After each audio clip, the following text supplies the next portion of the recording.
here you go. Go. Good. That's a big fish.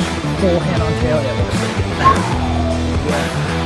Look how broad that thing is. what if I was on the full medium? Beautiful. Oh my. That's a big fish. This would have been waiting for all day. That's over 6. Oh. That's a good fish.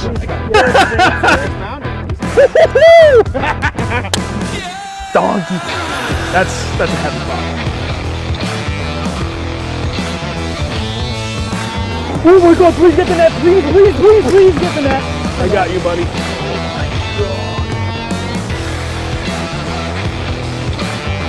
That was the weirdest one ever.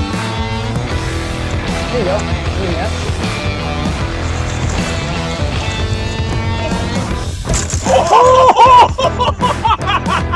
What the?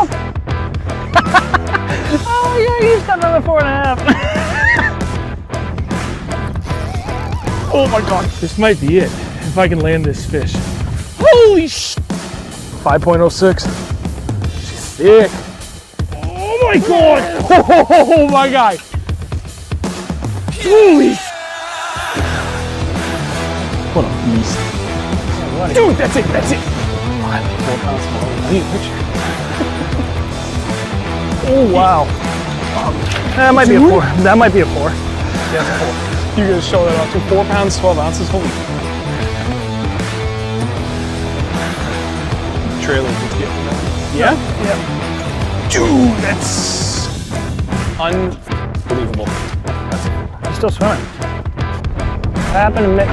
Yup.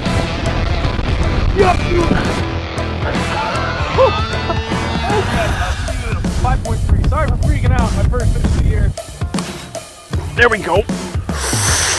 That's a big fish. Thank you. Yes, sir. Yes! 414 though.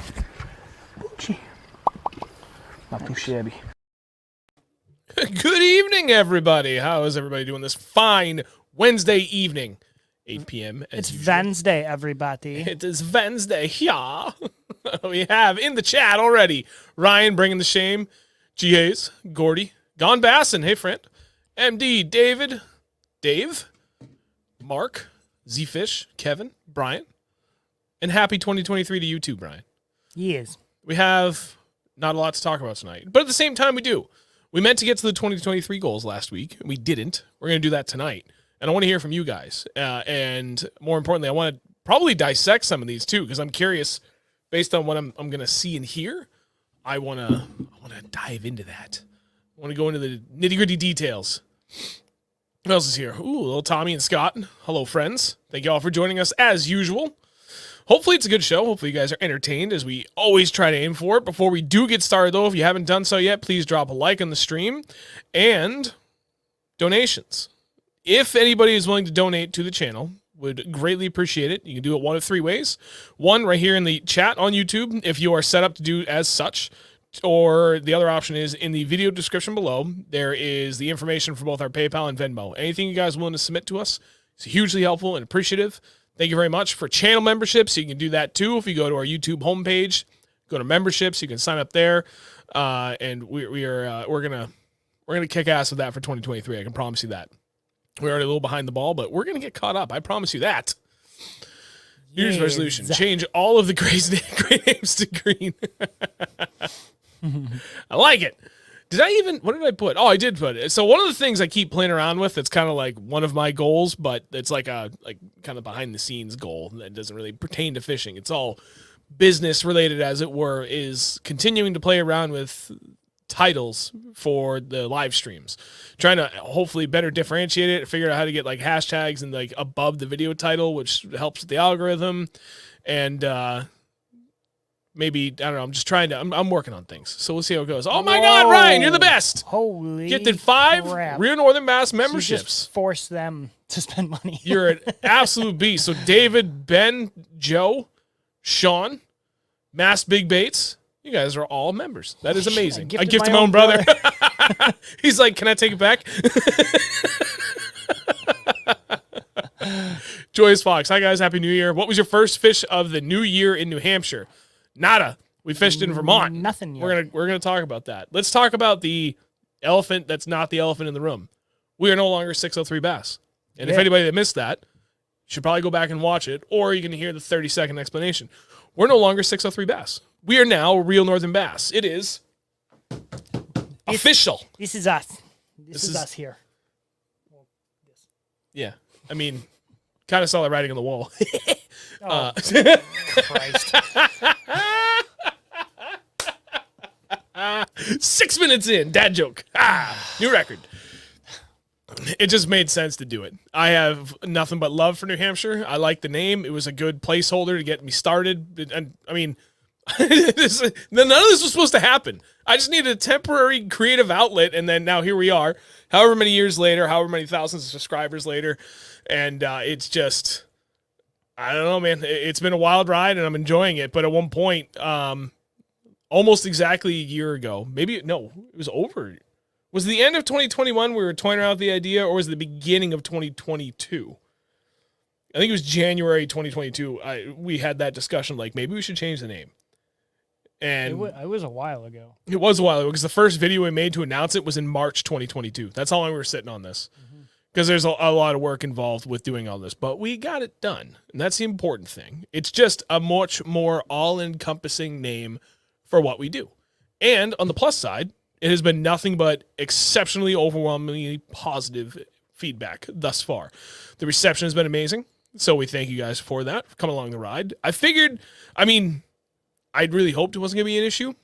Not going to lie, the moment I hit, like, go and change everything, I thought I was going to pass out. He called I me. was He's freaking out. He was like, really nervous. Anxiety's through the roof. I'm like, what are you nervous about? There's nothing, it's already done. Like, there's nothing you can do now. You're good. You're good to go.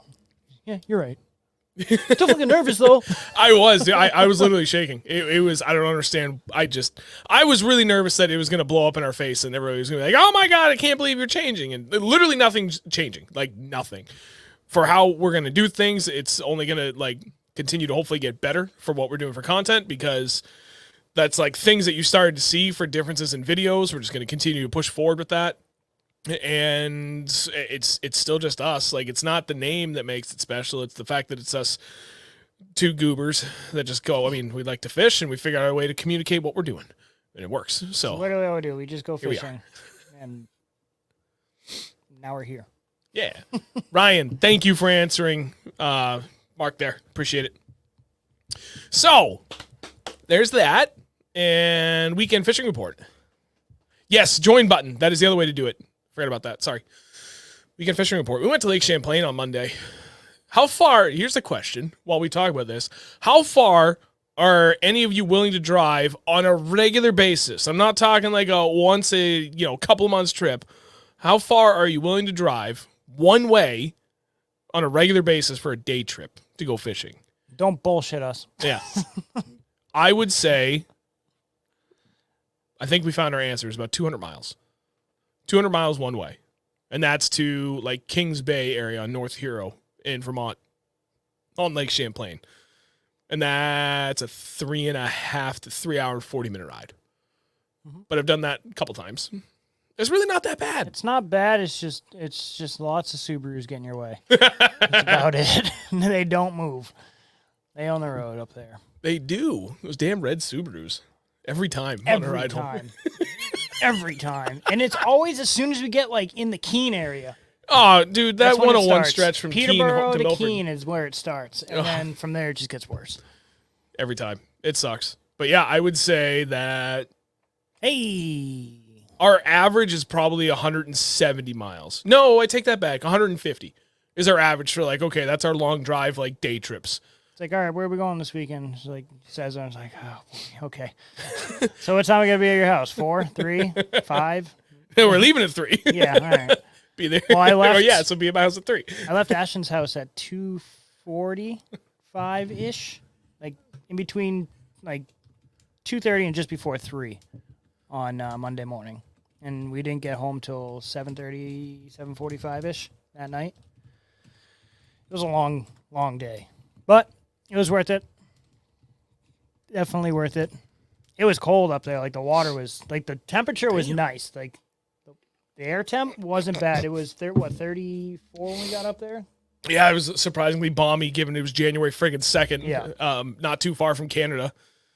Like Keith said, just don't knock Andrew's coffee out of his hands. Who did that? Keith Lamane. Oh yeah. First thing in the morning, you son of. I need that stuff in my life. If I don't have a coffee in the morning, oh boy. I usually don't say much. I'm not really in a good mood. I didn't really say much until I got a coffee. It's true.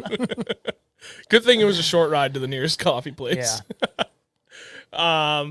Dude, Ryan, you're a beast. Thank you very much. That's 10 memberships you've donated, Holy which is awesome. By the end of the night, we'll all be green. All right. Weekend fishing report. So we went to Lake Champlain. Like you said, it was 34 when we got there. It actually, for a little bit, got into the low 40s. Very light winds, which was nice. We just fished out of Mallett's Bay, and there's a bunch of humps out there. Anybody that's ever used any sort of map card and been up there knows exactly what we're talking about. It's nothing secret whatsoever. Water was actually a little colder there than Main Lake, I found out from another angler that we know. I found out the next day. And didn't stumble in any Lakers, which he actually messaged me about. He's like, how did you guys not catch a Laker? I was like, I don't know. We thought we saw him. I thought I had one. It blows my mind. We didn't get a single one. And I was kind of upset about it, honestly, a little bit. Not really after what I caught, but yeah, that was cool. That was cool.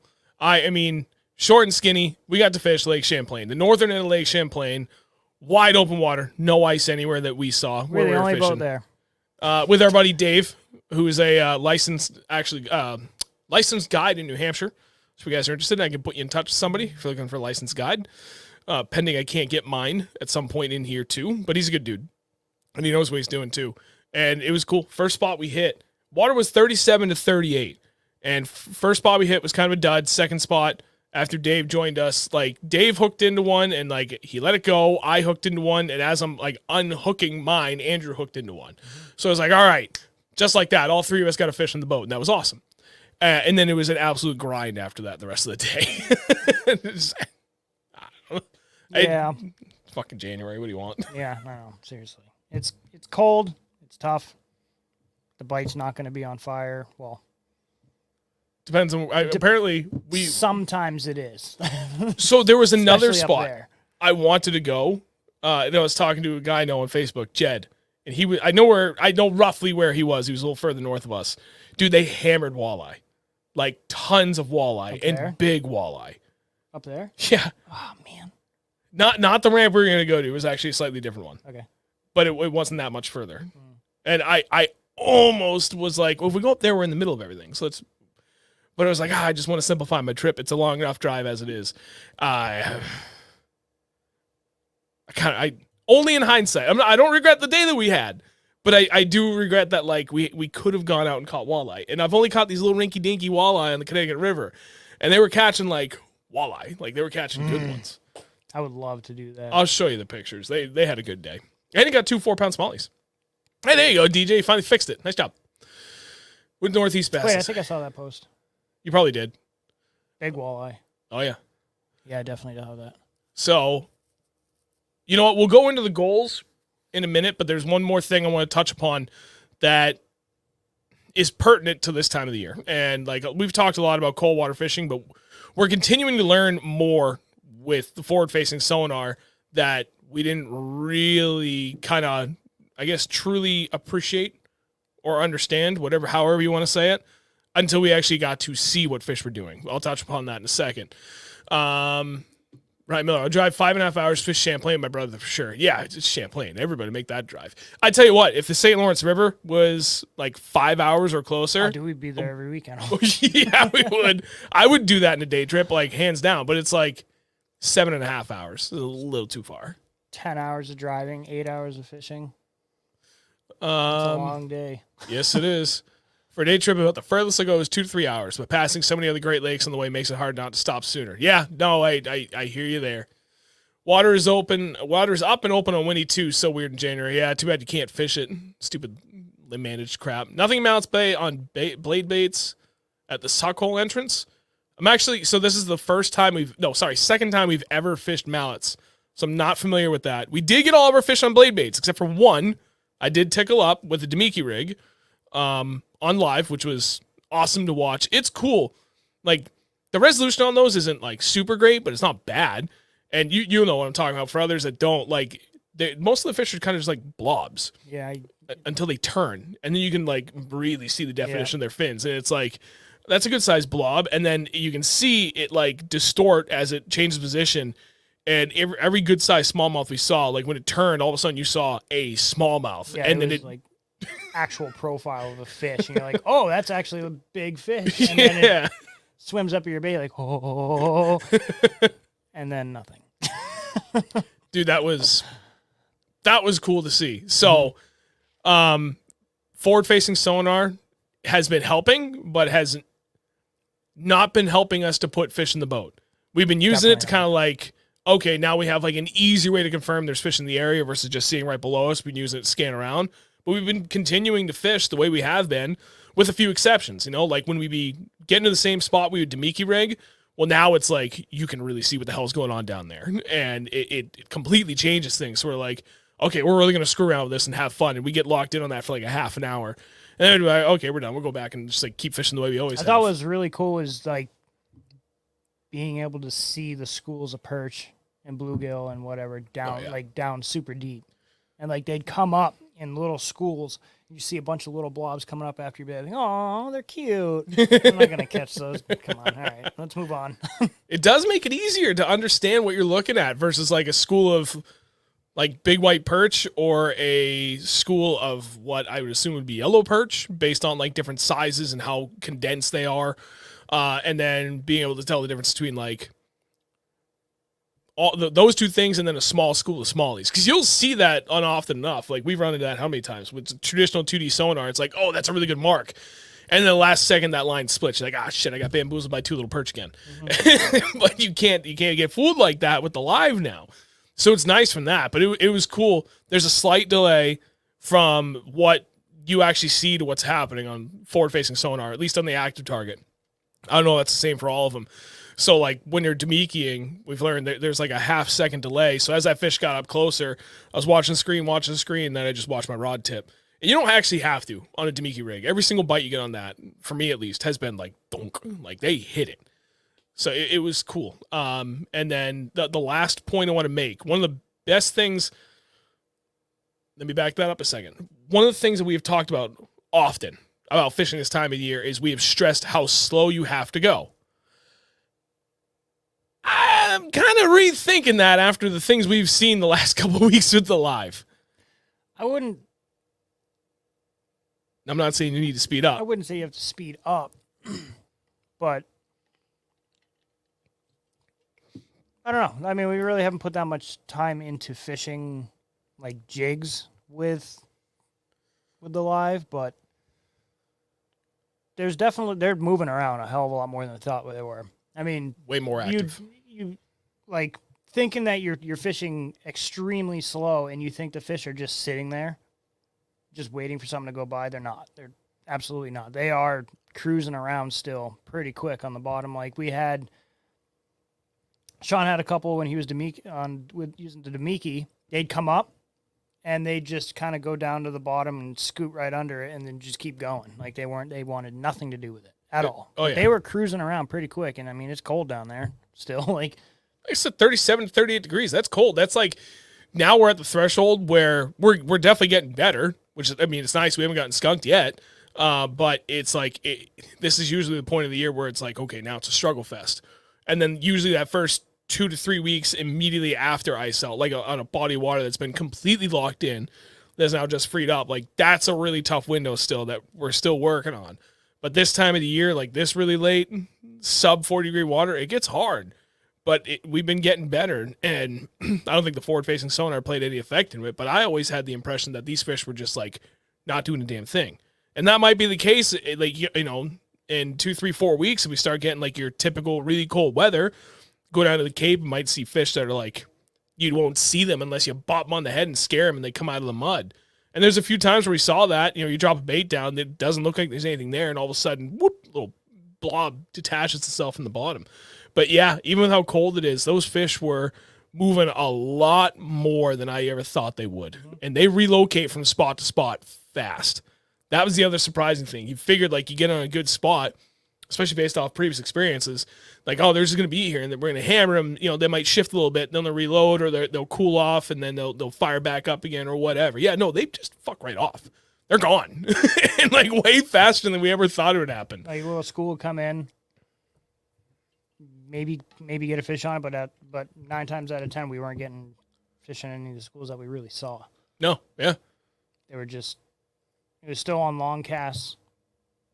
Yep. I think you only got one using live, right? Was it only just that one? Just the one. It was that Tamiki, straight down underneath the bottom of the boat. I did see a comment that I wanted to. There it is. G Hayes. This is a great thing, and then we're going to get to 2023 goals because I want to hear from everybody else too on this and really get the chat involved tonight. But I want to get forward-facing sonar. But would you recommend Mega 360 first? 100% yes. Yeah. Absolutely. Yep. There's a definite learning curve to forward-facing sonar, and it is like absolutely like sensory overload and information overload, how much crap you can see. And it's already like with how much time and effort we put in the water and like, I mean, going out of our way to learn as much as we can to, you know, become or quote unquote our own experts on a variety of things and especially times of the year and just diversifying where and how we fish. And already from the last 2 bass trips just using this, it's already challenged a lot of what I assumed to be like factual about a lot of instances. And I don't know that I would be able to handle that without the backlog of years of experience we had using everything else to kind of like refine a lot of that input. And then go to like this, because like it's totally a different animal when you get out there with it, and then all of a sudden you can see so much more. But I like 360 better. I 100% agree with Andrew because well, it depends on what you want to do. Like in our case, where we're trying to get much more comfortable with fishing offshore, and either just having a better idea of exactly where you are in relation to offshore structure, or in relation to shallower structure, and either specifically fishing outside and around it or right on top of it and be able to make like absolutely pinpoint perfect casts has been absolutely instrumental in a lot of our progress since I got 360.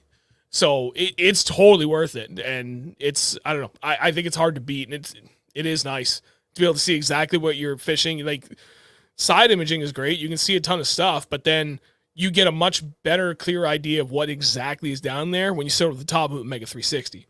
So I don't know, like those 2 tools together, I mean, I think we've proven ourselves over the last 3 years just how much we can do with that one friggin' tool. Oh, yeah. So I don't know, it's worth it.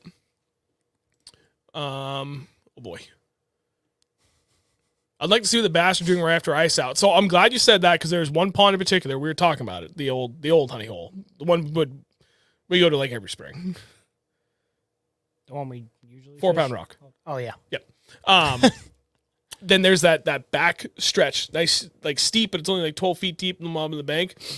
But every year after ice out, all the bait is stacked all along the outside of that steep bank. Oh, where that submerged rock pile is? Yep. Yeah, that we always end up catching fish off that rock pile. Mm-hmm. That more than anything, I think is going to be like the biggest tell, because that's a great spot to go and like, okay, I want to get a really accurate idea as to, at least in the kettle pond situation, what these bass are doing immediately after ice out, when they're surrounded by just like this absolute mind-boggling amount of bait.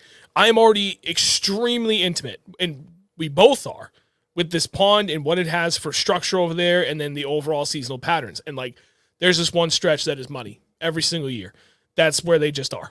90% of the time, that is the spot you go to. So it'd be cool knowing what we should already expect to go out there, and if we already see it on 2D, then to be able to drop that forward-facing sonar down and like just get that next level of information to see like, okay, now I get it. I'm looking forward to that. I'm already amped up. I know. 3 months away. It's so far, but at the same time, there's so many fish to catch in between that time. Yeah, seriously. But I do want to see this. So just joining late, my brother watching too. He's a way better fisher than me. I was explaining to him my take on your dynamic as a fishing team. Sean, wicked detail-oriented. Andrew, laid back. You guys really balance each other. So great watching you two. Great team. Well, thank you. That's about all you got to say about me. Is my take accurate? Can you speak of how your partnership works? It's mostly accurate. Andrew's a lot more detail oriented than I think most people give him credit for. There's a lot behind these eyes. I'm more talkative. He talks a lot. I pay attention to everything, but I forget everything that's not fishing. Except for when Jabberhammer removed his fridge. Oh, yeah. That was different. That was funny. Well, he kept getting up every 20 minutes to grab a beer or whatever. And I was like, hey, where's your fridge? And you guys are like, oh, my God, you remembered. Jake, Ocean State Bass. How do you approach small lakes without drop-offs in cold water? Draw down 4 to 6 feet, max depth, maybe 10 feet. Jerkbait. Jerkbait and spider jig and Ned rig and hair jig. Those would be the 4 things I'd have tied on. If it's clear without any mud or veggies, I'll throw a blade bait in that mix too. But those, that's it. That's all I ever need in those situations. We've done really well with that. If you can find any grass that's taller than the rest, work around that. Damn right. Any hard structure, any down trees, any rock, any rock really, from boulders to pea-size gravel, all of that stuff. Any really harder structure should hold fish. Yep, but he did say he skunked out Sunday, tried jerkbait and reaction baits, some finesse. The productive points and structures mostly out of the water at this point, froze over last week. Could just be that means right before ice in, it's feast or famine. It's either on or off, really. That's what I've fished lakes that are half ice and half open water. And you've slayed them. And I've slayed them, and also catching fish underneath the ice. Like the ice kind of has a spot where it kind of kicks out. I'll cast past it, bring the boat in, and work jerkbait underneath the ice and catch fish underneath it. It's kind of cool, but if they do come up and jump on the other side of the ice, it's kind of scary because they could break off. And if you're throwing a 110, that's expansive. Yes, it is. Good evening, Alec. And Mike, New England Bass Assassin, joins us. Hey, friend. Hello. So, all right. Holy shit, a lot of people here. Well, thank you all for watching again. I always appreciate it. If you haven't done it yet, drop a like on the stream, and let's get into the 2023 goals for the season. Did you put any thought into yours? No, I just want to catch an 8-pounder. Is that literally just your only goal? Pretty much. Okay, I have 5 goals, so mine's a lot more expansive than yours. I want to catch, so I haven't really put any thought into it, but there's so many, and there's going to be different baits coming out this year, I'm sure, but there's the 210, was it the 210 ghost carp from Defiant? I want to catch. Talk about that. Huh? Go ahead. I want to catch a large mouth in 35 to 40 feet, fishing that thing on the bottom. That big old, I think that's the 8-inch soft body swim bait from Defiant Fishing. 8 1/4. 210. 4 point. I think I got the moderate, so I think it's a 4.2 yes. ounce bait. It's 4. It's 4. I think it's 4.0, 4.2, and 4.6. I believe.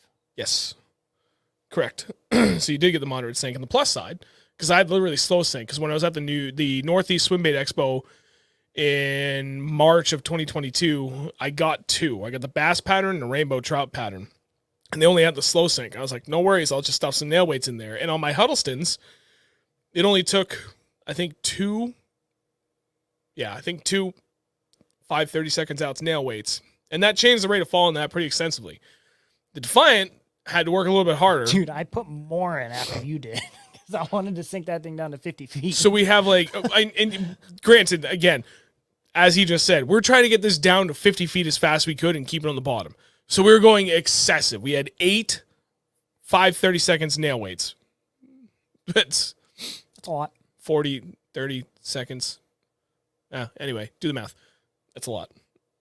How many? 8? That's over an ounce. 8 5 30 seconds. 8 16th.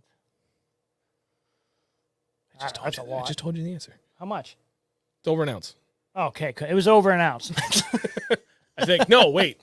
I don't know. Math is hard right now, okay? It sank like a friggin' rock, and it got down there. We're great.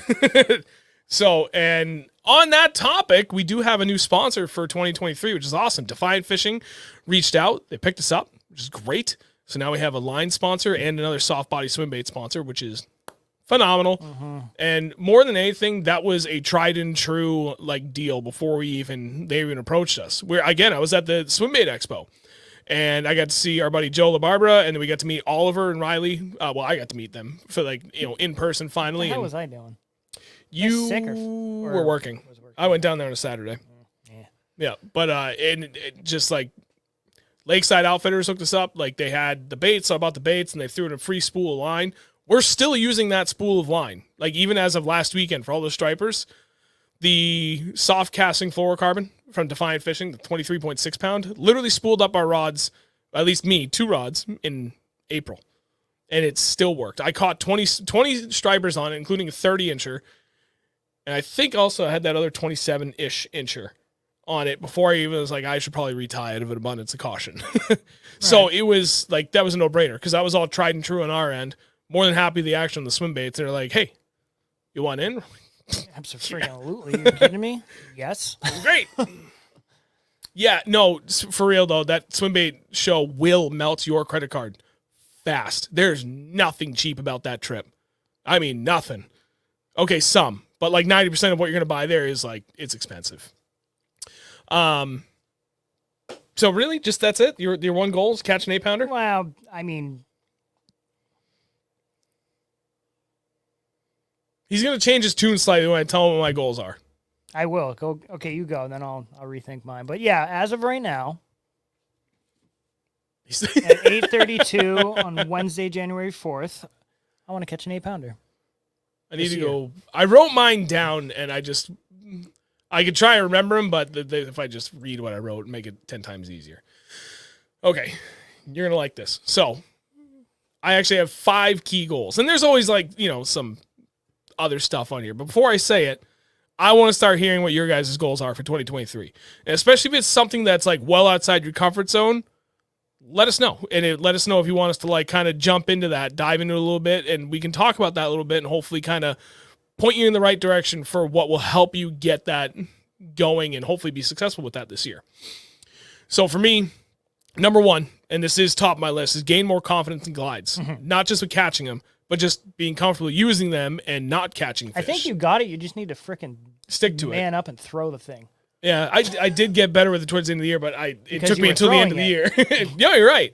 But just getting comfortable with the fact that I don't have to stick fish with a glide to know that it's worthwhile. Right. It's like a physical forward-facing sonar for your rod.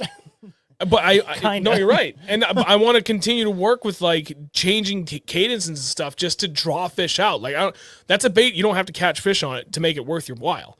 And like I've always known that, but it's different to hear it from people that are wicked good with it and have like shown proof compared to you doing it and experiencing it yourself.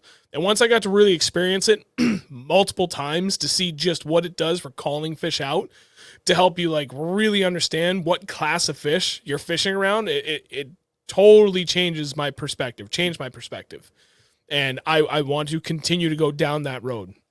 And soft body swim baits too is big in that, because I've got some ideas for I can continue to fish those the same way that I've always done like my other style of fishing, like especially jigs.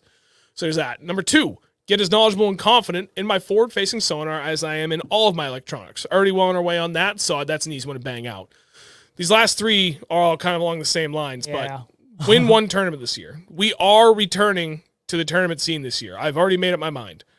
I don't know which trail yet. I'm waiting to see what New Hampshire Bass Nation is going to look like, the New Hampshire TBF, or the Bass Federation of New Hampshire.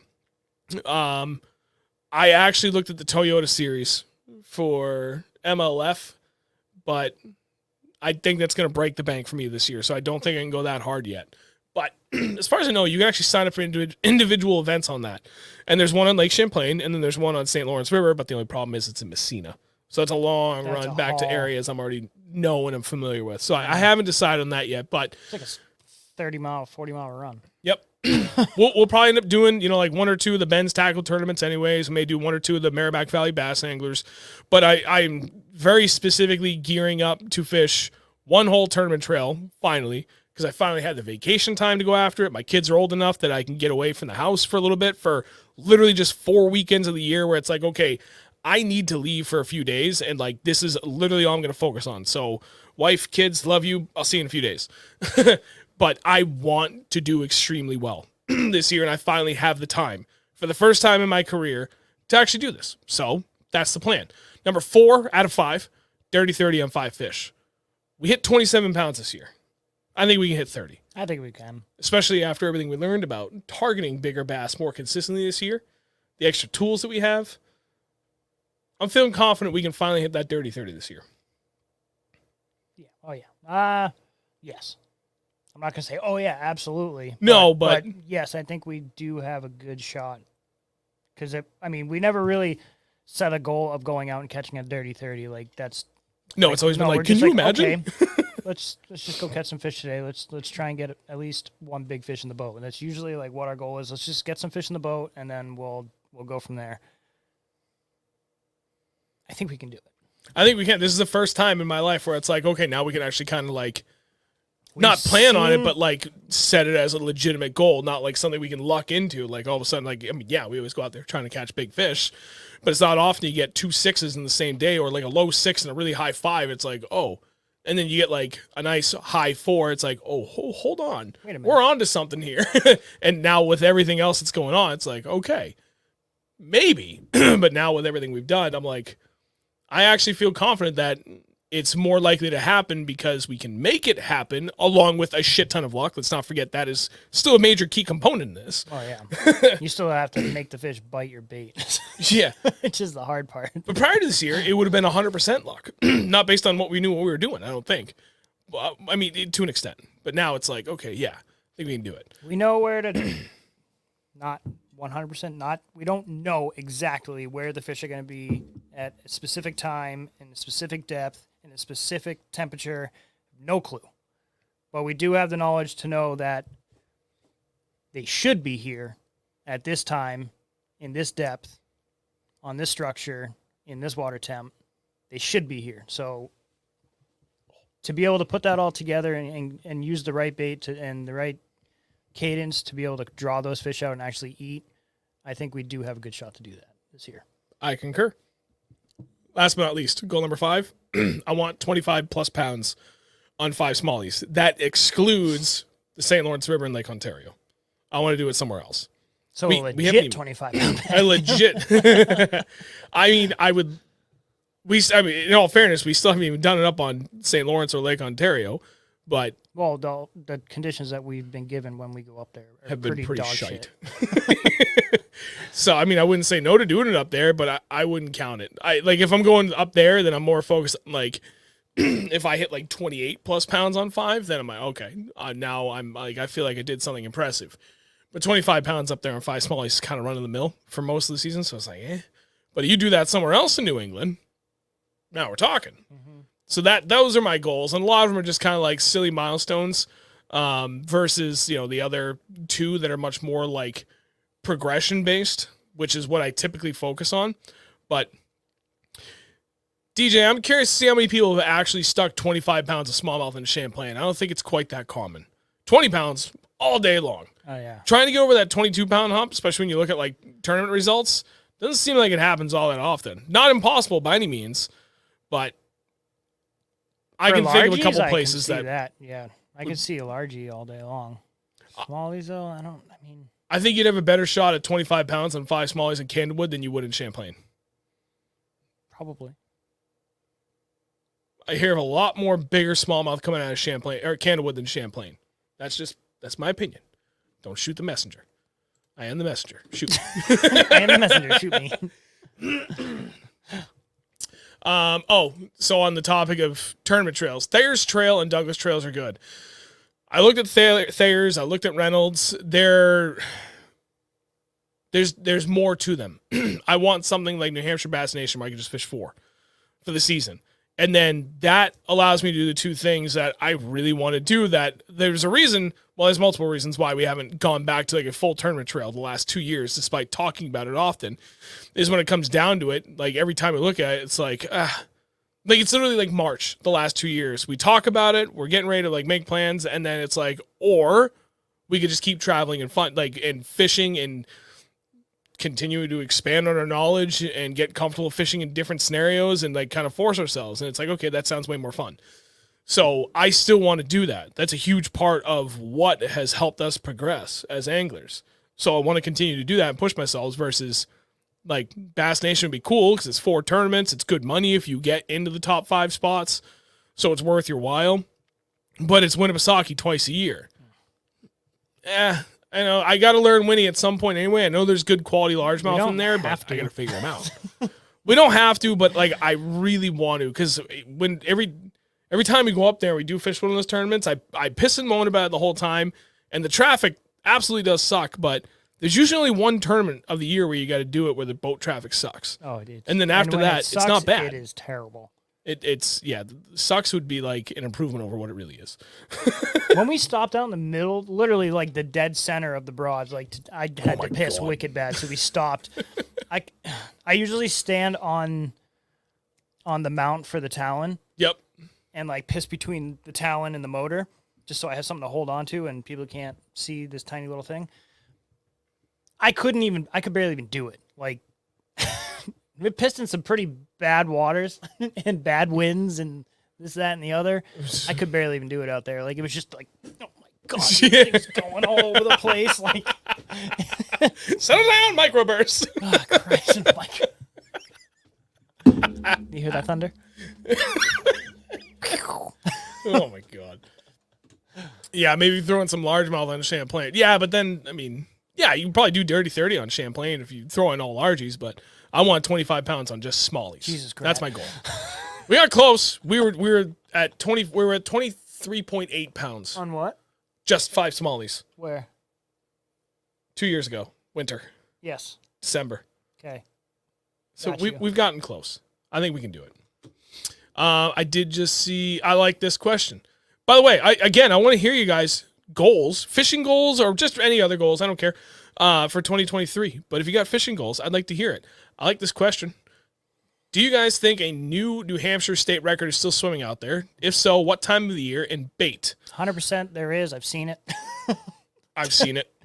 Two different fish, too. At 2 completely different lakes.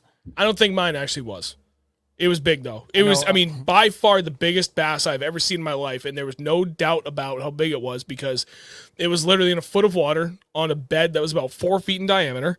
I couldn't believe what I was seeing. I legitimately thought it was a log. I had my trolling motor on 100% speed, flying by it, and as I got within not even 5 feet of it, it very slowly swam off and literally went right underneath my feet in about a foot of water because it was the bed itself was only like a foot and it tapered down to maybe a foot and a half at the bottom of it. And it was all the way up back, like with its back against the shore.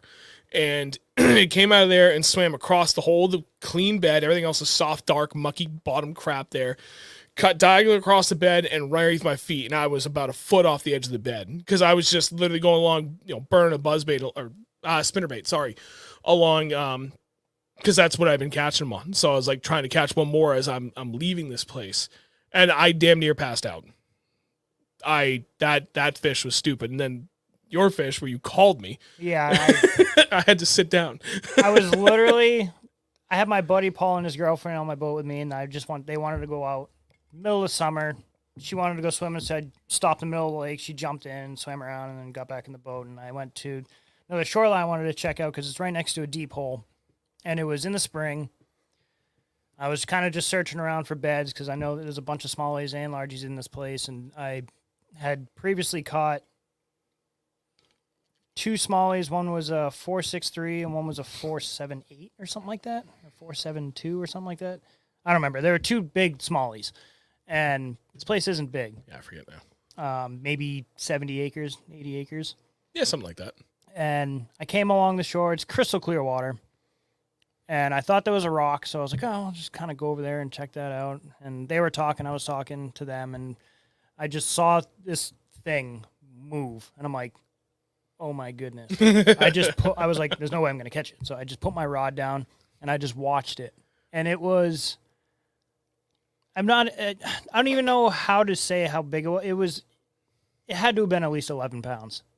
Like, it was absolutely massive. Like, I was 50 feet away from it when I first saw it. Kids are screaming. And then I saw it probably like 20 feet again when I kind of trolled up to it and I got the glare out of the way and I just saw it right there. And I was like, oh my goodness, that is the biggest bit largemouth bass I've ever seen in my life, and it just goes, and then disappears. It was just A blimp. huge, absolutely massive. And I called him. I'm like, I just saw the state record fish. I don't know what to do. I had to put my rod down. I had to sit down. I don't know. I don't know what happened. All my blood went to the wrong head. Something happened. Like, 100% that was the state record fish. I think at any given time there are multiple state record size largemouth and smallmouth in the state every season. Oh, yeah. Just there's a reason they got that big. They're not dumb. They're not dumb. They're very hard to catch. You'd be lucky if you stick one.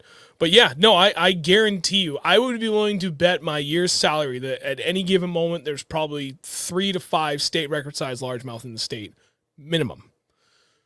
There's just too much water, especially with global warming and the lack of ice we've had in a lot of areas that has just allowed for what I'm going to hope for and assume would be a slightly improved growth rate on these fish. The number of trout ponds we have in New Hampshire. The number of trout they're stocking. And they're all like perfect snack size for these fish too. It's not like it's hard for them to eat these things. So the fact, I mean, there was a 10-pound even largemouth caught down in Mass this year. There was a 9-point DJ, if the same guy we're thinking about is 9.6 pounds. 9 point. There was a 9-pound 4 ounce. Was that Eric's? I think it was 9.2 or 9.6. 9.2. No, 9.26 was the one that you and I probably know out your way. And there's our other buddy Eric, and he caught a 9-pound 2 ounce, I believe. So that would be 9.13. And those were in the last, I mean, that one was at spring 2022. The other one was summer 2021. I've heard enough credible rumors about the, New Hampshire Fish and Game doing like shock studies in different bodies of water where state records have come up for both smallmouth and largemouth. Dude, they're there. And then there was definitive proof of a gentleman about 9 years ago now that caught the tying state record, 10 pounds, 8 ounces on his hand scale. On a Carolina rig. On Carolina rig up in the Lakes region in November in like 45 feet of water. And I will never forget that post. That thing was stupid. So, yeah, 100%. As far for the rest of what time of the year in bait, it's going to be cold water. And for bait, who the hell knows? I mean, people have caught, for all these big fish we've talked about, there's been zero overlap. And then I was actually running like a community New Hampshire bass fishing page for like a year on Instagram. And people were submitting stuff. Some guys were sharing more information that I never posted about, and I've never even told anyone else about except for Andrew. That was like kind of enlightening. There has been one overlap in what has been the go-to bait for like 9+ pounders, Senko. Other than that, it's been something different. Giant swim baits, jigs, jerk bait, blade bait, Nico rig, like little finesse baits. Like it's you just never know. There was 2 8+ pounders that were caught 2 or 3 years ago now. One is from our friend Dennis. That was on a jerk bait. There's another guy I know caught it on a Huddleston. So it's like, who knows, man? But cold water, like either cold water or it seems like dead of the summer. That's where all of my biggest fish have been caught. Something he said about it. I think cold water is going to be your friend, spring or summer. Or spring or fall. Caught most of our big... Yeah, I've caught most of the big fish in colder water. Well, if I go back... Did you even see the Facebook post I did from like the Real Northern Bass Facebook page? Oh, I don't know. I tagged you in it, you dummy. Did you? Dude, I don't... You're useless. Yeah, I am. Let's go. I don't ever go on my phone when I'm at work. Well, I do, but I'm not on Facebook. Okay, well, if we go... That was the reel from Instagram. That was for the stream. That was for the video. That was from our trip. I saw that. Yeah, I saw that. Banner. That. This one. What a season we had. And it was our top 5. Look at this. I wrote a beautiful post for you, Andrew. I did see that. A beautiful post. I saw it. I even went the extra mile for everybody, and I wrote what time of the year we caught all 10 of our biggest fish. My 5 is top 5. I saw it. So 1, 2, 3, 4 in the fall, 1, 2, 3 in the spring, and then 3 in the summer. So fall, just going off of 2022, was our best big fish producing time of the year. Spring or fall. Those are like You got to get comfortable fishing cold water. That's it. That's what it comes down to. So you think about it, 7 out of 10 came in cold water, in like 45 degrees or colder water. Mm-hmm. Oh God, there was a lot of talking, which is awesome. Oh yeah, DJ had two fish over 7. We together have 2 fish over 7. There we go. There's a goals. I've caught 2 over 7. Shut the hell up. Nobody cares. It's the same fish, you cheater. Still caught it twice. And it was way bigger the second time, just in the scale. Northeast bass fishing. 2023 goals: to continue to explore New Hampshire and Vermont lakes and perhaps find a local bass club to join. See, there you go. Those are great. I will say, I find myself enjoying Vermont more than I do New Hampshire, but I think a lot of that comes from the newness of it, because I spent my entire life fishing in New Hampshire, and then being able to venture out, and especially to like areas where at least the drive is so nice. Like, it doesn't matter where we go in Vermont, there's no traffic ever at any point ever. And just like the scenery is nice. It's like, it's not a stressful drive. It's a long ass drive, but it's not stressful. I always thought New Hampshire had some of the most beautiful scenery until I started really traveling through Vermont. So and you then go one state west, and it's amazing. I'm sorry, New Hampshire, as much as I love you, and you are a beautiful state. You're a very pretty state. You're the most beautiful, prettiest, handsomest state. However, you're the most Vermont, beautiful state I've ever lived in. Kinda. Cali is pretty cool. Vermont's prettier. And you know what it is? It's because there's a lot more clearing, so you actually see things. Whereas New Hampshire's nothing but trees, which is nice in its own regard. But I like to be able to actually see like the mountains and hills. It's pretty nice. But anyway, yeah, you won't go wrong with that. This year, we're going to stop fishing Vermont quite as much. I mean, we'll make a couple of trips, but we talked about the last 2 years. We still haven't done it. This is the year. We're going to go to Maine a lot more, because that is a state we have done like next to nothing for fishing in. And we can't really represent the name real northern bass if we're not fishing in the real north, which is Maine. It's about as north as you can get. So that's where we're going to go. It's as north as you can get in the continental. Yeah. Friggin' A right. Well, let me hide that. Yeah, New Hampshire record is 10.5 pounds, 1967, and there's just like the Mass state record, there's a lot of, is that really true to the history behind that state record? But I'm not going to digress on that. That's for damn sure. No. That 10 was in Maine last year. Oh, I did hear about that. I forgot about that. If I catch 10-9, I'm not killing it for a state record. So here's the problem with New Hampshire. And you know what? This is actually a good thing that all of us anglers should get together on and push for reform on this. Currently, New Hampshire state law forbids the transport of live fish. So if you get a state record and you have no means of getting a certified scale to you, does that mean I can't even transport my bait fish legally? Bait fish is the only exception. No. And it's very specific as to what species you can transport for bait fish, too. Can't just be anything. So, it's bluegill. Let's say you cut a 12-pound largemouth in New Hampshire, right? And you can't get anybody you know with a certified scale out to you. In order for you to go bring that to a scale to be certified somewhere, it has to be dead for it to be legal, because that is the state law. If you transport that while it's still alive, you have broken state law and you have disqualified yourself from that being a legal catch. What about, so what if Thomas Knight caught that state record Laker 2 years ago? Yep. Was it 38 pounds or something like that? Mm-hmm. If he didn't want to kill that fish, then that thing wouldn't have been a state record. Correct. Technically. I do think... That was a huge fish. That thing was probably, not, I don't know, 60 years old. Yep. And, yeah, you got to kill it. You don't have to.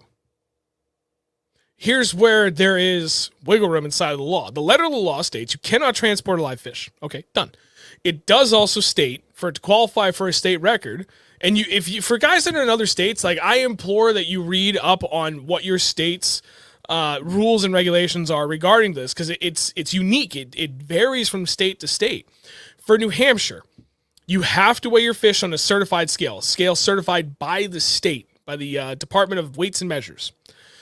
And you have to have 2 witnesses to the weighing of it. This is the important thing for New Hampshire, and I really hope you guys pay attention to this. There has to be a witness to the catch. And I don't know if that's unique to New Hampshire, but it's an important distinction. If there's no witness to the catch, you're screwed. There's a caveat to that. I confirmed it with the state. If you are recording, if you have a video recording of the entire cast to catch process while fishing alone, but you have video footage of it, that counts as a witness. So you have an out there. And you also need to provide a scale sample, and I believe in New Hampshire requires a sampling of your line. So nowhere in that does it say you can't have a certified scale brought to you. Right.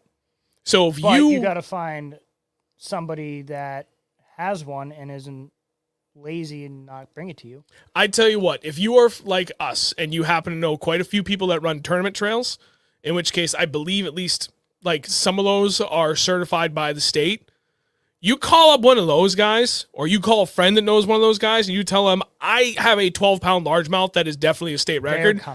They're coming.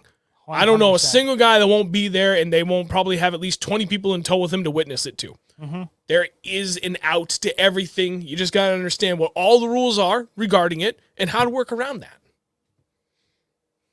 Big brain plays, boys. Why cold water? I could just do what I did with my crappie and just throw it back. Still feel bad about that. See ya.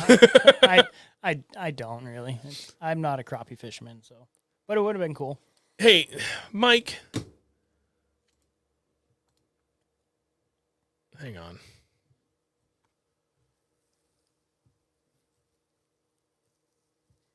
What happened? Unless you got to stop saying lake names. Okay, anyway. Why cold water? Do you think fat bass sweat too much in warm temps? Yes. Something about cold water to get those big fat girls fired up and much more likely to bite. Don't get it. Just the way it is. Let's see. Cold water because that's when they're feeding up and heavy for spring. Yeah. I mean, that's pretty much it. So the only problem with new fishing game coming to the lake to weigh it is they just don't have the manpower to do it. They won't because it's not a I mean, it's priority like for it's like New you're Hampshire. at your normal job and you get a phone call, be like, "Hey, can you come fix a bathroom 10 miles down the road?" No, I'm not doing that. They're busy. They're practically police officers, so they have a job to do. And I don't think catching a state record fish would be really on their top priority list. Right, and that's the heart of the problem. It's not a priority for New Hampshire fishing game. I would like to think that's going to change sooner than later because there's, at this point, more money spent. I remember reading a report about this. Someone actually did the research 2 years ago, maybe 3 years ago. But they did determine that there is more money spent on bass fishing in the state of New Hampshire than there is trout fishing. That shift happened and has been maintained since then. So I certainly would like to see a change in focus for all of our money is being spent to help out the bass guys, since at this point now we make up a majority of where and how the money is spent in regards to bass fishing in the state. But that's just me. I may or may not be biased. I don't know. I like catching trout. Trout are cool, but I mean, you don't have to give 100% of the funds to them. No, it's like we're gonna grow 100,000 fish. Wow. I would love to see. I would love to see the amount of trout boats registered every year and the amount of bass boats registered every year to see who's putting more money into the launches and all this stuff. See, now that would be cool. I don't know how you'd be able to track that. You would have to voluntarily give up that information while registering. That would be the easiest way to do it. Got nothing against trout fishing at all. No, now I'm just curious. I would just like to know. That would be a cool thing for them to trace it. Like when you buy your license, like, what do you primarily fish for? And that's it. And literally just list out, like, every single species in the state. Mm-hmm. Or, like, that are very common throughout the state. You know, like, trout in general or, like, lake trout, landlocked salmon. Because I would consider that to be a slightly different kind of focus and methodology to tackle those. And you would say, like, brown, spookies, rainbows. I mean, you're not going to go out and long line, like, troll for smallies. You can. You'd definitely do it. Yeah. And it would definitely work if you can run across the right school. But I would like to see New Hampshire do that. That'd be cool if they just did that. Like, as you're buying your license, like, last thing, what do you primarily fish for? And just, okay, checkbox. That's what I fish for. And actually, it'd be even cooler if they went a step further and said, select your top 3 target species in order of preference, 1, 2, and number 3. I'd be, okay, well, smallmouth, largemouth, I don't know. Bycatch. Yeah. Can I select smallmouth again? It'd be cool to see that, though. It would be. Just to see who's putting more money into the state. Yeah. Oh my God. Fishing. Oh, okay. There we go. Main state record. Yep. Oh boy, you guys are killing in the chat. Love you guys. They might have something to do with it because they're not technically like a native fish. Okay, But neither are the you're trout right. because they're grown in a freaking pool. No, you're right. Well, that's what I was gonna say. Like it'd be cool if And they they put swim in circles. That's all they do. money into a resource that like doesn't go away. But that's their rationale. Like, well, they're self-sustaining. We don't need to put money into it. It's like So are okay, the trout, but you no, they're not because they're like we're gonna grow 100,000 fish this year. Wow, you guys must be killing it restoring the trout program. Yeah, no, everybody takes every single one of those out every year. yeah. So we gotta keep dumping money into it, or they're extinct. It's like okay, maybe. Hear me supposed out. to be in rivers and the ocean. Maybe we should think about how we're regulating how many fucking trout can be kept. I know it sounds dumb. I'm just some fucking schmuck from New Hampshire after all. One a day. However, I'd say 3 a day. if all we're doing is Drop it replacing down a what's little being bit. kept every year, maybe we need to change how much is being kept. It's probably the dumbest thing anybody's ever heard. But why I know? I'm just some bass fisherman.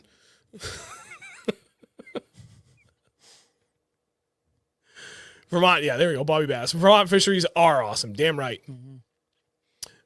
Certified fish must be killed. Yep. Oh, Jesus. We are way behind, buddy.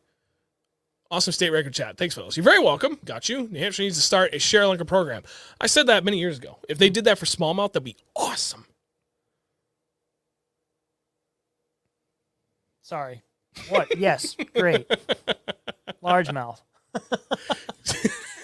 Can you lie and say we caught on Botanipo? So then there is that other caveat. If you catch a state record, I'm pretty sure it's the same in any state you catch a state record in. They're going to post where you caught it from. Oh, yeah. That has to become part of public knowledge. So if you got to really weigh the consequences of your actions if you stick a giant, and if it's one of your like favorite honey holes you've been fishing for the last 30 years and you never see another soul out there, I can tell you if I had a pond like that, I'm not taking that record. Back she goes. I don't have it in myself to lie about it, so that's never going to happen. What about calling? Then it would be like Diamond Pond or whatever it was. Oh my God! Yeah, 4 years ago, and there was like 100,000 people on that lake after he caught that state record. absolutely insane. What about calling a game warden? That's the problem. And at least in New Hampshire, they just don't have the tools or the manpower to do that. I don't know, I think eventually that's going to change. But for right now, as far as I know, they can't. And it probably won't be for a few years anyway until they actually do something if they agree on something. True. I like that.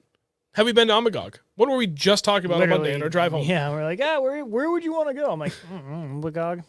There's a top, I asked, I was like, if there's any lake you could go to, top choice for somewhere that neither one of us have been, where would you want to go? He said Amagog. It's like, I'm down with that. The only problem is Amagog is the 3.5 hour drive, which isn't bad, but it's like 3.5 hours to Amagog, 3 hours to Lake Champlain. I'm going to go to Lake Champlain every time. Amagog would be cool, but it's like, it's not that good. It's like, okay. It seems like a cool place to fish. I think it just seems like it would be a cool place to fish. It would. It would be nice. I mean, talk about being out in the middle of absolutely nowhere. Yeah, literally. I think the benefit of that would be if we were to leave like Saturday night, drive up there. There's a motel like right down the street from the ramp. Just drive up after you get out of work, go get food, crash, get up at like 5. We're fishing by 6. And then like get a good night's sleep for that too. And then by the time we leave at like 3 or 4 in the afternoon, it's not a bad ride home. We're gonna miss all the traffic on the highway through Concord, and Maybe. well, okay, we'll skirt around. We'll go around.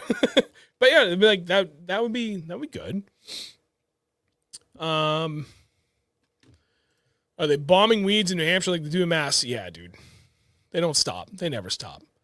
They never ever stop. Are there musky lakes in New Hampshire? No. Not that I know of. I don't think I know Maine has them. Maine definitely has them way up north.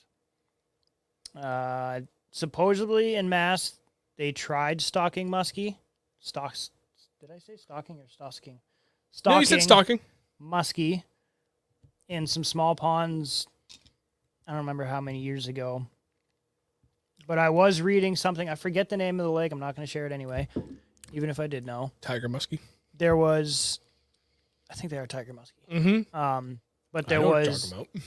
a story on some website that I was looking it up. I was trying to see if there actually had been muskie caught in mass recently, and some guy had a story on some website, some forum or whatever, and he had hooked into like a freaking giant, like a big one, like 20 pounds, and it broke him off right at the boat.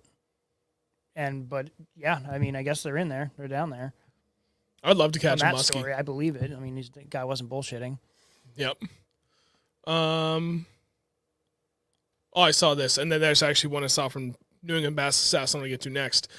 Northeast, I have noticed that noticed though last year more bigger fish being caught here than previous years. I know like over 10 guys that caught either a high 6 or a high 7 this year, and one even caught an 8-pounder. Yeah. I don't know if it's just the quality of the fisheries getting better or people are getting better at targeting those big fish, or if it's both. There's just more people fishing, so that's more fish being caught. From Mike, New England Bass Assassin. How can we get something going on New Hampshire? Say we start a petition to be able to certify bass. I'll send an email. You gonna do it right now? I'm going to... Nope, Wake up, New Hampshire. We're calendar. coming in. Let's do this tomorrow. I know I'm pretty... Actually, I got nothing going on after work. After work, 5:30. Email. Fish and game about bass. 18-pound tiger muskie in Massachusetts, Lake X. Remind me at During 5:30. 88 tournament. That's pretty cool. Email. Save. There you go. I set it in my calendar. I'm going to email them tomorrow because I actually have a couple of contacts over there that I can reach out to. I'll get the ball rolling. What the hell am I sitting here talking about when I could actually do something about it, right? I will initiate this conversation. And depending upon what I hear, hopefully I have something to report back next week. If there's any one thing that we could do, all of us to get together for this year and maybe make an impact on that so that we could have the potential to have a certified record, should it be caught sometime in the near future, that we don't have to kill it, that would be awesome. It has to be written in there. If there is a state record caught, I need to be there. Yeah. I want to see that fish. We will put it in there that you have to call a fishing game to report it, and then they will in turn call us so we can keep our phone numbers private. We will meet you at the ramp. I don't care what time of the day it is we're in the state, because the furthest point from my house to the other end of the state is 4.5 hours. I'll be there, bud. And I'll make it in 3. We'll film it, and we'll put it on our YouTube channel, and then you will be famous. It is not going in a Bass Pro fish tank. I'm sorry. Yeah.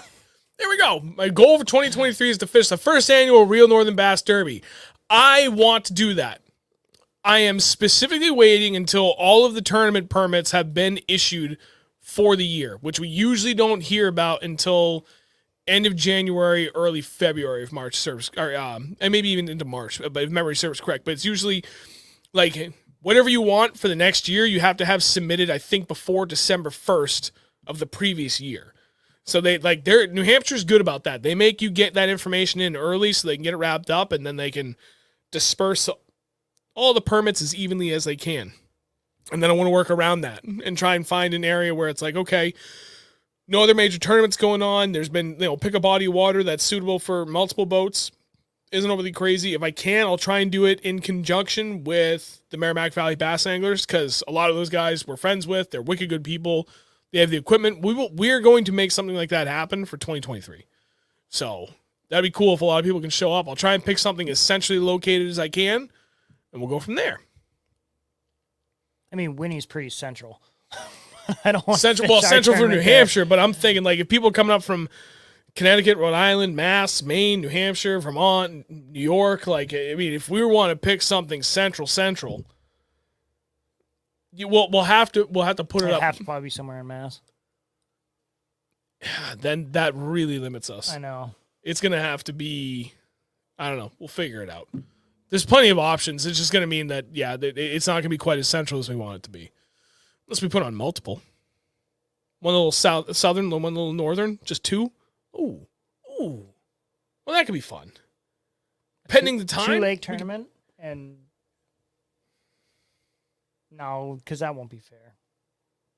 No, not there. If we're going to do that, I would pick totally different water than you and I had never been on. Think about the test of that. We don't even have to fish it either. See, that's even the I'm cool not thing. going to go away for a weekend and not fish this. I'm still gonna fish, but we don't have to fish the tournament. We can film the tournament and this, that, and the other. Still gonna fish though. Kind of funny. We're just out there fun fishing. And everybody's like, we got our dirty 30 finally.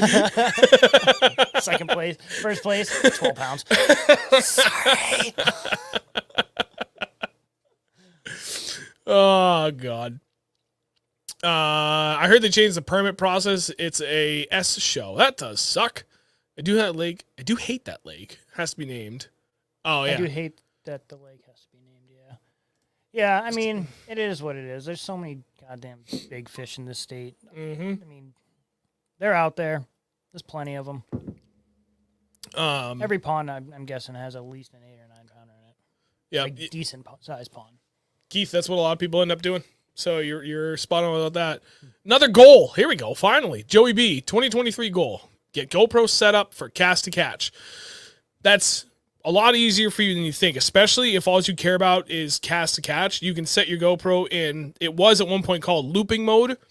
I don't know if it's still called the same now, but especially if you have newer models where you can, it's like literally voice activated. You say GoPro record or GoPro capture. I forget what the hell it is.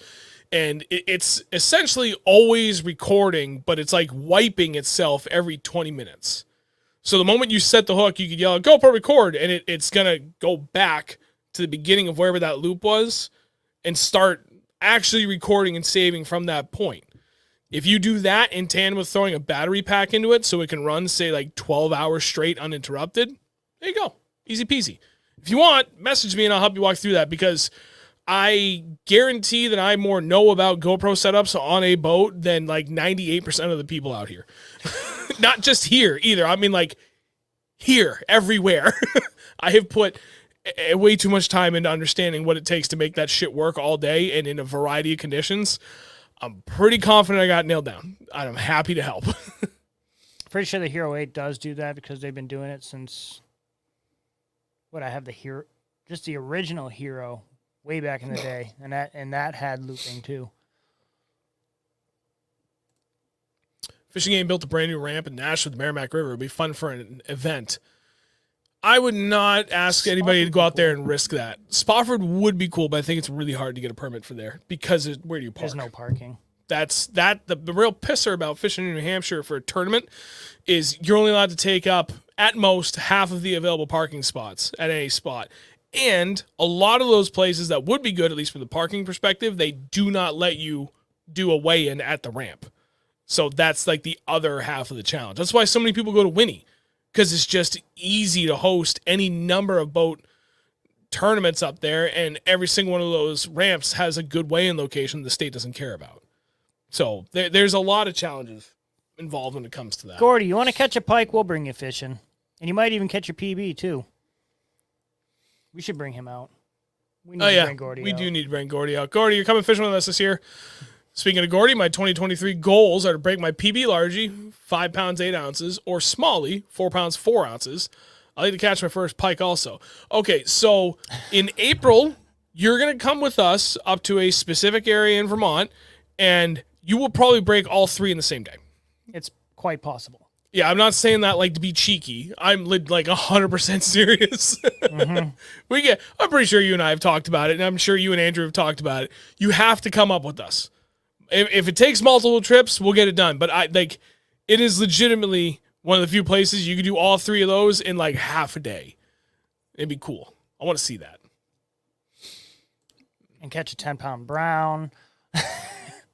And a giant rainbow. I still can't believe I caught that giant brown. 8-inch smelt. That was probably the wildest thing. Second wildest thing. That catfish you caught Monday was by far the wildest thing. Did we even talk about that? No, we didn't. I didn't mention it at all. Motherfucker caught a 10-pound catfish on a blade bait in like 55 feet of water. I watched the footage, by the way. I was dumping GoPro footage before, like last night before I went to bed, and I specifically found a GoPro. Like I pulled the trolling motor perspective up because I knew we would see it. Dude, your rod went. I know. Dude, it was like every head shake, like from the dude, reel I don't know seat. what this thing is. Oh my god! You catch like a big smallmouth or big largemouth, right? It's like a third of the way up the rod is where it like really bends. Dude, this thing was from the top of the reel seat to the rod tip, just bowed. And I was like, That's gonna be a I'm cool watching it because I wasn't paying attention when it gave the biggest like body head shakes because I know you were, and was I'm like, reeling look it at in. this, look at this. I was trying to reel in my bait to get out of the way because I didn't know what was going to happen. Like, I figured it was a big lake trout and it was going to make crazy runs So and did shit. I. I thought it was a Laker at first because when it hit it, it thumped it off the bottom, and I was like thinking to myself, catching a Laker off the bottom? I mean, they do eat off the bottom, but what the hell happened? And then all of a sudden it just started going. I'm like, this might be a Laker. I don't know. And then all of a sudden it was like, it just bent over. I'm like, oh no. If that isn't a testament to how good those lose rods are, I don't know what to tell you. And that's a medium light? It is a medium light. Medium light. And it's the custom speed stick. They're $150 matte black rods, right? It handled... Or is yours no. the cork? No, you got the Team Lose custom speed stick pro. I think that's what it is, yeah. It's discontinued now, but they're still phenomenal rods. If they have them, they're still on sale cheap and That 100% rod recommend. is amazing. Dude, that thing Hands down. That I can't believe I caught that thing on that tiny little rod. I know, like, dude, it was sick. That was great. First catfish, bleh. I've always wanted to catch a channel cat. Just one of those bycatches that I've always just wanted to catch. Random fish, that and a flathead. Oh wait, I did. I knocked one off. I knocked one off. Check. Yep. I pinned this, Jake. I didn't even answer. I'm sorry. Goal: more fun fishing, trips in my truck, camper, and boat. Obviously up north. See, that's phenomenal. You can't beat that, man. What are you guys looking forward to this year? Any new baits you got coming or that you haven't used? You're looking forward to getting bit? Can you grab that hog hunter right behind the TV, please? It's on that back corner. There's one bait I got from, I'll call him my buddy, because we've talked a lot, and I consider him my buddy, Pasong at Sherpa Swim Baits, and he had an extra one, so he sold me this hog hunter. I think it's a 7 1/4 inch perch. Sinks pretty good. Threw it a couple times. I got it late in the year, but this is what I want to catch a fish on more than anything. And then secondary to that would be the Gancraft Big Bass Streams collaboration glide that I got, the 230. Yeah, I want to catch one on the 303. Yeah. That's giant. 12 inches. Thing is massive. Then there's, okay, so you're right. Champlain is central. Champlain would be like, Who the heck is real Northern Bass? who said that? Oliver. Where? I didn't even see it. Up. Oh, right there. Who the I don't know, but you're a member. Yeah, you're welcome back to Real Northern Bass. Who the hell is this? Champlain is central. Champlain could be a good spot for a tournament. Oliver, I need to talk to you about Texas, by the way. We need to figure out potential time frames here, and then I can figure it all out with the wife and get this sorted out. Oliver, you shouldn't be confused. We talked to you about this back in July. Not that I expect you to remember it, but you have no excuse. Not about Texas, about the name change. Talk to you and Riley and Joe about it. I gotta sneeze, but it's not coming out. No, we already did that one. You had to fizz a catfish. We thought we had to for a second, then it took right off. Oh. One more. Settle down. I'm gonna answer this. Okay, I'm back. My brother wants to know, what's your take on night fishing? Spro rats, buzz baits. Could the big girls prefer the dark? Because I'm abusing my memory. Sorry. What do you say? Something about night fishing? What? What are your thoughts on it? What's your take on night fishing? Spro rats, buzz baits. Could the big girls prefer the dark? I can tell you right now, spro rat, buzz bait. Those are like our two go-tos. Sorry, I like night fishing. Night fishing's fun. Ooh, It's nice being out there. You never know what the hell you're going to see or hear. And just that blind explosion on your bait. You have no idea when it's going to happen. Or, I mean, top water, you never know what's going to happen. But there's nothing better than getting toilet bowled by like a 4+ pound largemouth when it's pitch black out. And you like, especially when you can't even hear your bait. Like we've had that happen several times on like big wake baits. And like you just become aware of a slight, like just a difference in resistance on the end of your line. And you hear what literally sounds like a toilet bowl flushing, and then your rod's going the other way. It's one of the coolest bites. I love night fishing. it's fun. Going back 20 years ago. Spinnerbait too, yeah. 20, Jesus Christ, I'm getting old. Yeah, about 20 years ago. So that would have put me at 17 years old. That's when I first really started night fishing because I had a John boat. And that summer was particularly windy and really busy at like one of the only 3 lakes that I fished a lot of. So I was going out at night because it was hot out. My parents going through a divorce, so like I didn't want to be home anyway. It was ugly, so I was just like I was fishing a lot then. Hey, and we then both had 2 Christmases. Hey! So I was fishing a lot, and especially through college when I started really getting into it more. Same deal, just like crap weather forced me like, you know what, I'm gonna go out at night because it's just nice and peaceful, and I don't have to fight the wind in my little John boat that didn't even have an anchor for a while. So we did quite a bit. What is? Oh yeah, my wife just sent me a bunch of bat emojis. She doesn't like night fishing because of bats. I did get hit in the head by a bat. Flew right into my ear. One of the funniest things. Straight into my throat. I didn't know what the hell happened. I was like, Dude, when my wife and I first started dating, and I was taking her out there all the time, and she was like, "This is great," until like night, and then the first time she saw the bat, she was like, get my hair out of this. she literally lied down in the bottom of the boat hiding. She was terrified of the bats. She's like, I don't like this. Hey, Palomar not. So, I don't know. Anyway, I like night fishing. I used to do it a ton, and then I made a joke about it a couple years ago, and everybody thinks I hate it because nobody knows how to take a fucking joke anymore. No, not at all. So, it is what it is. I don't give a shit. Ferris. Oh, wait. Let me back it up. It's easier on the angler to bang out some big girls in the dark. Yes, 100%. Always. Easier in more ways than one. There's like literally like multiple articles from Bassmaster and plenty of other resources like decades ago about like your best bet for catching a big fish at the time they're writing it was in the middle of summer in the dead of night. And that's still true. That's like a decade, like long before any of us were born, most of us were born.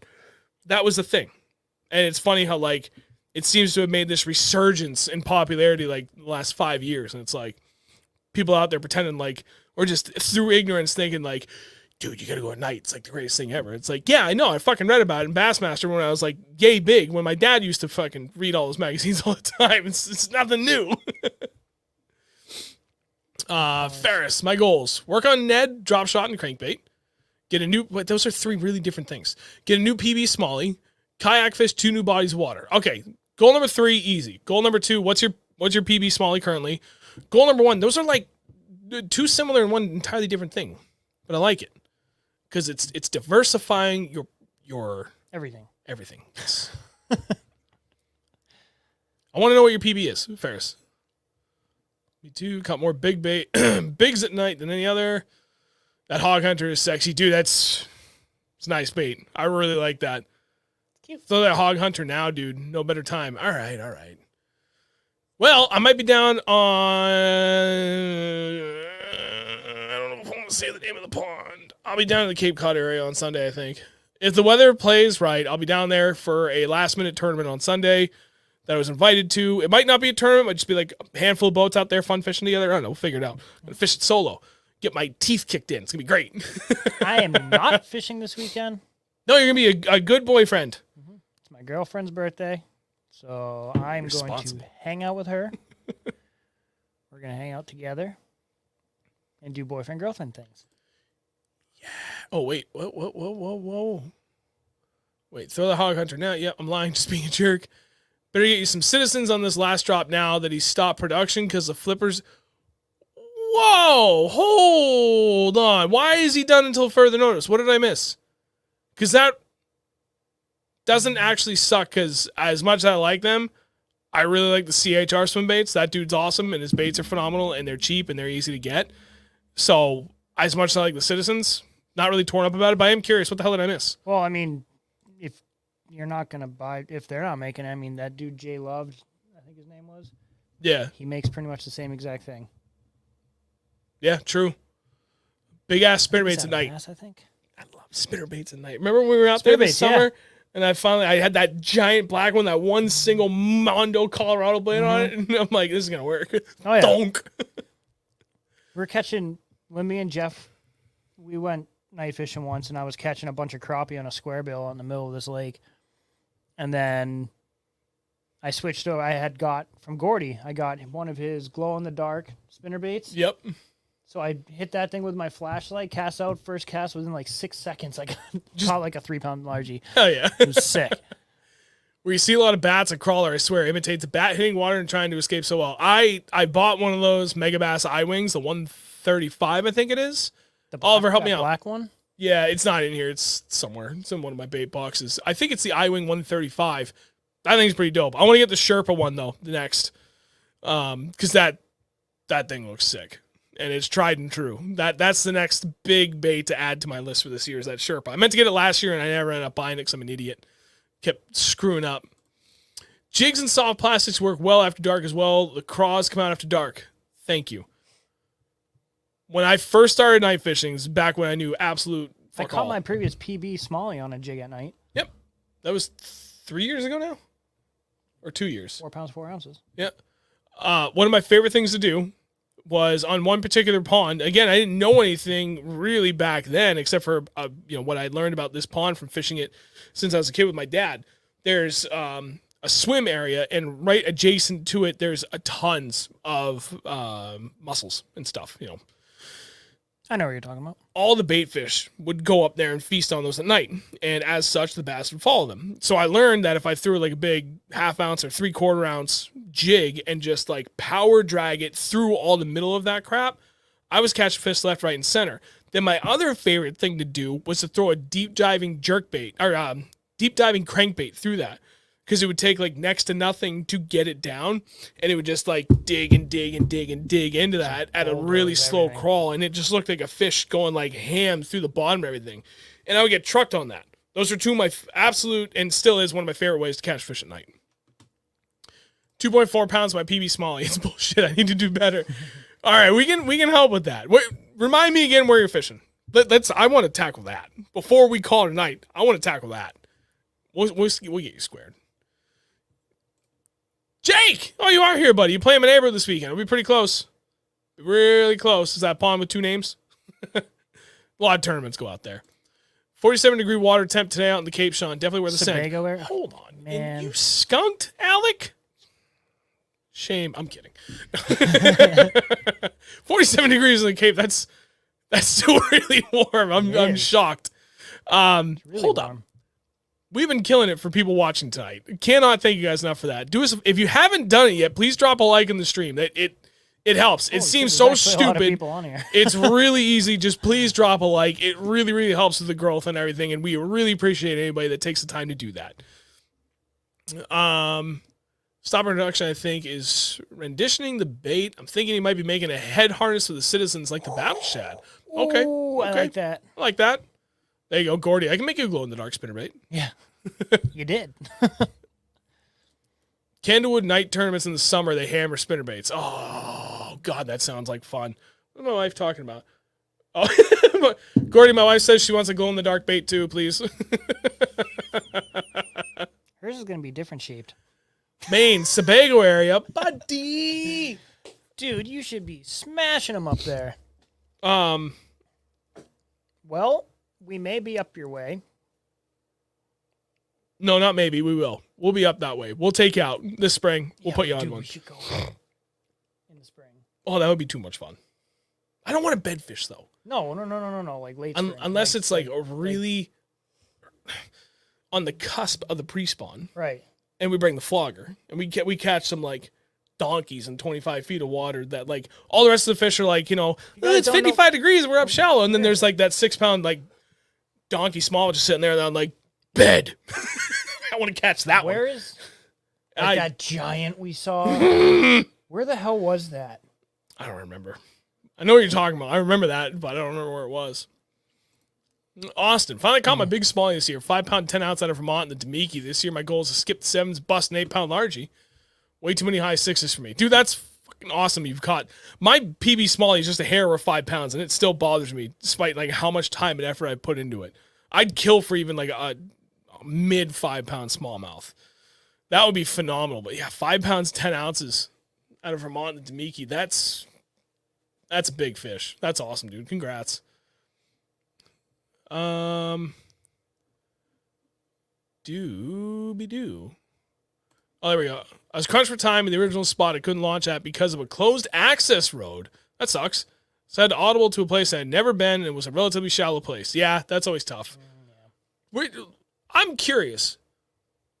Where'd you go? If you want, don't tell me here. Message me. If you want to tell me, I'm just curious. I have a hunch. I think I know where you went. Tell you what, I will message you my guess. And you can either confirm or deny if you don't want to share it. There. See, now that's how it's done. Without blowing up spots. We should go to Quabbin this year. We should try it. We should try and get down there. Where'd you see that? Dixie. Oh, Dixie fishing. There we go. Quabbin got a 6-pound, 9-ounce smallie and a whopper. Oh my God. That's insane. That's awesome. That is on a whopper blopper. Do I still have that giant one? Yeah, you probably do. Well, we were. No, I give it to my nephew. Help me out here. Fresh fishing. John. Fresh baits? Fresh baits. Yeah, I don't know why I said fresh fishing because I'm really tired. John and Tony? Yeah.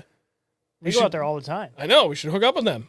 Like, boys, let's go. Okay, I'm down with that. I would love to do a Quabbin trip. I've never been. I've heard nothing but good things. I was supposed to go with another guy that lived local here, and he ended up finding a house. Like, him and his wife were trying to move. He's retired. A guy I know, Dale, wicked nice guy, and he was going to take me out there, and like, guy's a hammer. Absolute hammer, and he's really good at catching suspended smallmouth, and that's what I was like, my focus. And then I couldn't go out with him the weekend we were supposed to. I forget what happened. And then he ended up, they ended up finding like a great deal in a house down south, their retirement home. And just like that, bing, bang, boom, he had to move. So we didn't get to go out, unfortunately. But that guy was fishing Quabbin all the time, and he was a hammer on that lake. I got so jealous every time I saw him down there. Killing my crappie lately. Oh, yeah, dude. He's a wicked good crappie Every day angler. I go on Facebook, I see he posts just a slob crappies everywhere. Yeah. It's sick. Are you guys taking your trip up to the St. Lawrence again? I hope to. My plan is yes, I just don't know when. There's a part of me that really wants to try and go for opening weekend. That's going to be a stretch. I really want to go in October. I want to go up there for that cold water when they all pull back out of Lake Ontario. That's when I really want to go. And if we're going to go, that's probably what's more likely going to happen, where we'll like have enough time to go for more than just like, say, a 2-day trip. This year, 2022 and 2021, I left my house at 12:30 in the morning, met my buddy at his house for 3 a.m. in Vermont, got in his truck. We were fishing on Lake Ontario by 8 a.m. till 6 p.m., went and got food, crashed, was back out fishing by 7 a.m. on the St. Lawrence River the next day till 2 p.m., got in the truck, back to his house, back into my truck, back home for about 11. So I went out and fished Lake Ontario, like drove out, fished Lake Ontario, slept for a few hours, woke up, fished St. Lawrence River, and drove home all in less than 48 hours. And it was awesome. And then this year, I just added one more night doing the exact same thing, and that made it a little bit more manageable. But it was cold. It was so cold. So that made it a little tough. This year, if I'm going to go, I want a minimum of 3 full days up there, and I'll be happy. I really want to go because, like, and a maximum of 4-foot waves.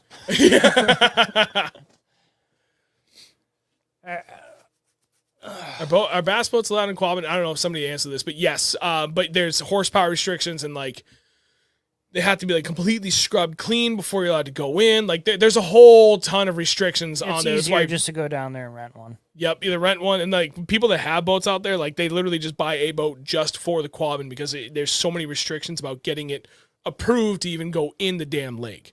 So it's not that easy. It's Lake St. Clair, 13-hour ride, man. You can go absolutely hammer in the fall. That 13-hour rides in the truck just sounds miserable. I'm not going to lie. It doesn't sound like a lot of fun. And the new truck is not so bad.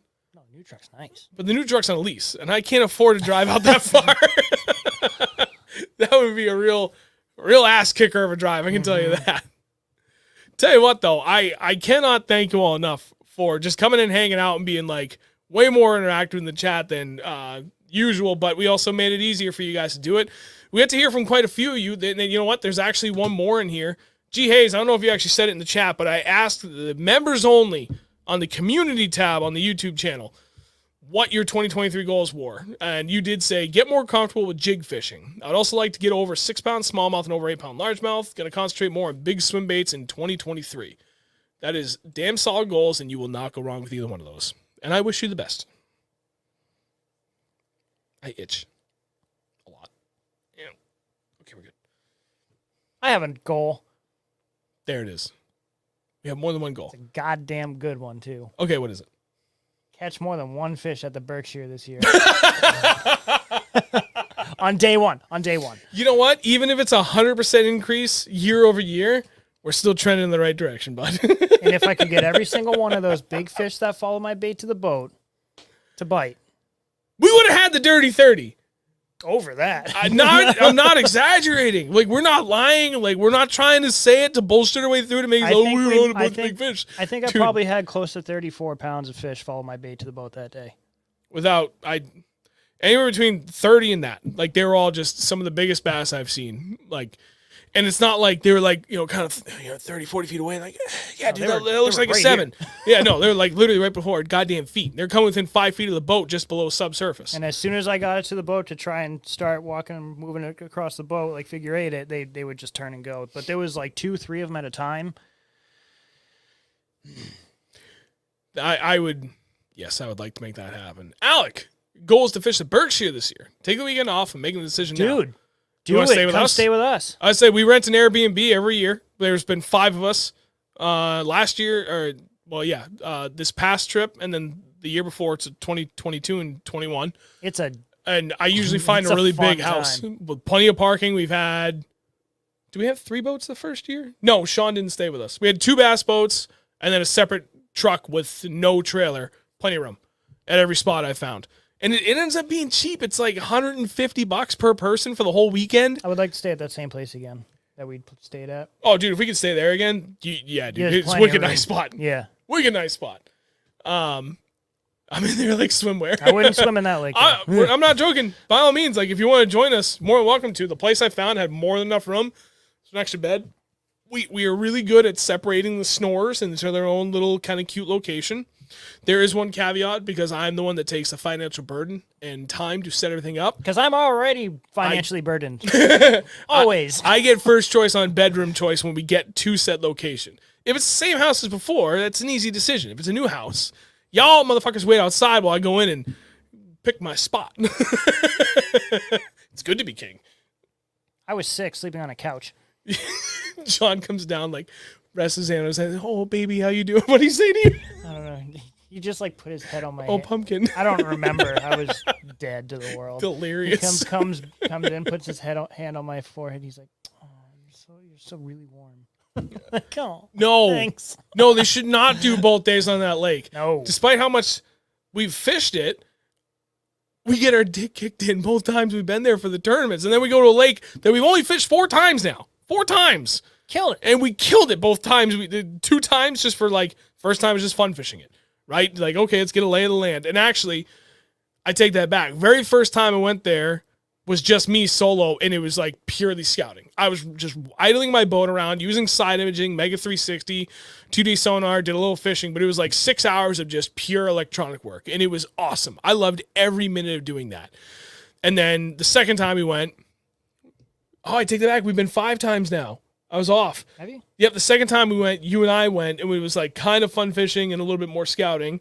Then we had the tournament. Oh, yeah, when we went back down to the bottom to go look for largies, but there was just pike everywhere. Yeah, Alex and DJ were there. Yep. And then we went, once this year, we guided a client. And then we went to the tournament. Metric lot of freaking pike in this place, though, so be prepared to lose a bunch of baits. Alex has to be banished to the snore section. Their advantage is to be the guy who rents the fishing trip vacation house. Damn right. I had to put that financial burden upon myself and the credit card temporarily until everybody pays it off. But the reward is I get the biggest, comfiest bedroom. So it is it is a price I'm willing to pay. Heavy is the crown. After the tournament, we should just go trout fishing after and see if we can catch dinner again. That was pretty cool of DJ to do that for us. I'm going to go back out. You already caught another white, nice trout. They're rookies, right? No, those are browns. And they ended up catching another. It was like 2-pounder and a 4-pounder. Yeah, something like that. I did nice swallow fish. One of those Bowen's whole, though, and it made me very uncomfortable. Yeah, it's not the best feeling in the world. No. I was I was like stressing out. I'm like, I'm going to die. Tell you what, it's 9:40. This has been a phenomenal show. It was a very good show. Kevin Joyle goes for 2023. Break on Smalley 5-6. I like it. Break on Larry 7.4. Hell yeah. It's a great way to end it right there. You got this, Kevin. Kevin, we believe in you. You got this. All right. Yeah, we're going to wrap it up. This was a phenomenal show. Thank you all very much for coming out, hanging out with us, answering a ton of questions, just being wicked active in the chat. This is by far one of the best stream nights we had in a while. Anybody that's gone out of their way to share the stream before, during, or after, like, I cannot thank you enough. I've always said that since day one. The best way to growth is through the support of community. So anybody that's doing that, like, you are, like, by far leading the charge and helping us grow, which is phenomenal, and I can't thank you enough. For anybody else that just, like, literally just leaving a like on the stream is hugely helpful. Leaving comments after it's gone live, like, circling back to it and just, like, literally, whatever you want for feedback is just, all of that feeds into the algorithm and everything helps. A simple like, though, like, that goes a long way. It just Hell, even a dislike. make sure it just pretty much broadcasts this to like-minded people like us. Yeah, pretty much. And they're not just going to get some, like, schmuck. You guys aren't schmucks. You're all cool. I like you all. I love you all. So thank you all very much. Greatly appreciate it. Andrew, you do your job. All right. I'm going to fuck it up again already. We will see you guys next week at 8 o'clock. I got it all mixed up backwards. We will see you guys next week at 8 p.m. Eastern time at youtube.com/realnorthernbass. The new home. That's the first. It's the first time I said that, and I kind of freaking nailed it. That's a good job. I'm trying to high five you guys. That was not a good high five. One more time. Turkey. No, you didn't even do it right. Oh, what is it? You gotta go. Oh. Turkey. All right. See you, turkeys. Bye. Have a beautiful time. See you, turkeys.